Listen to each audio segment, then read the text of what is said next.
नमस्कार.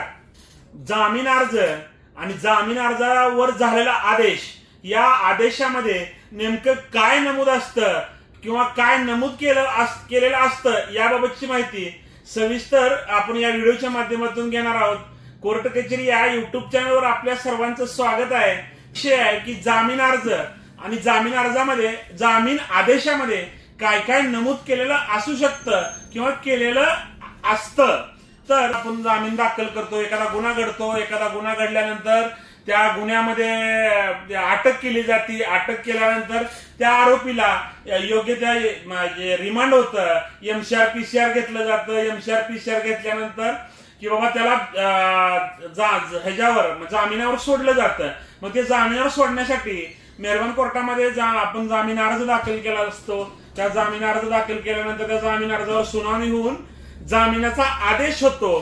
त्याला हिंदीमध्ये जमानत आदेश व इंग्लिशमध्ये बेल ऑर्डर असं म्हणतात. तर त्या बेल ऑर्डर मध्ये काय काय नमूद असू शकतं याबाबतची सविस्तर माहिती आपण पाहूया.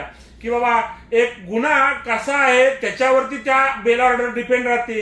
की बाबा गुन्हा गंभीर स्वरूपाचा असेल तर त्या जामीन आदेशामध्ये सदर आरोपीला हे कोर्ट बंधनं घालून देतं की एवढे दिवस तो एवढ्या चार्जशीट येईपर्यंत अथवा आठवड्यातल्या एका वारी, आठवड्यातल्या 2 वारी त्याला हजेरी लावली जाऊ शकते आरोपीला. की बाबा ह्या दिवशी तुम्ही संबंधित पोलीस स्टेशनला या वेळेमध्ये हजर राहून हजेरी देणं गरजेचं आहे. अशा प्रकारची कंडिशन घालू शकतं. जामीन अर्जामध्ये आपल्याला जामीन देण्यासाठी जामीन अर्ज झाल्यानंतर एवढ्या रकमेचा जामीन देणं बंधनकारक आहे. पीआर बॉन्ड देणं बंधनकारक आहे. म्हणजे जामीन अर्जात आपल्या जामीन आदेशामध्ये की बाबा 50,000 रुपयाची, लाख रुपयाची, सॉल्व्हन्सीची, म्हणजे जसा आदेश आहे त्या आदेशाप्रमाणे आपल्याला जात मुचलका द्यावा लागतो. तो जात मुचलका त्या सेक्शनच्या किंवा आदेशावरती डिपेंड असतो. त्या सांगितल्याप्रमाणे किंवा बोलल्याप्रमाणे की जामीन अर्जामध्ये आरोपीसाठी विविध प्रकारच्या शर्ती दिल्या जातात. की त्यामध्ये तुम्ही तपासाला आयोला म्हणजे संबंधित इन्व्हेस्टिगेशन ऑफिसर आहे त्यांना तपासासाठी मदत करण्याची आहे. इन्व्हेस्टिगेशन ऑफिसर परत जे काय फिर्यादीचे साक्षीदार आहेत त्यांच्यावरती तुम्ही दबाव आणणार नाही अशा प्रकारची अट असू शकते. परत मागाशी सांगितल्याप्रमाणे हजेरीची अट असू शकते. संबंधित पोलीस स्टेशनला हजेरी लावणं. इथून पुढे केसचा ट्रायल चालू झाल्यानंतर केसच्या ट्रायलमध्ये तारखेला हजर राहण्याबाबतची ग्वाही दिली जाते.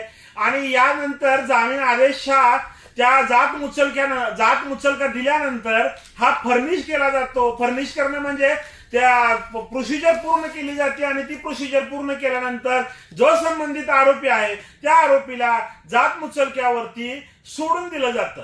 मित्रांनो, तर जामीन अर्जामध्ये अशा प्रकारच्या विविध अटी असू शकतात. त्यासाठी आपल्याला 7/12 उतारा अथवा सॉल्व्हन्सी सर्टिफिकेट असणं गरजेचं आहे. त्यातील अटी आपण पाळणं गरजेचं आहे. अशा प्रकारचा आदेश हा जामीन अर्जाचा असू शकतो.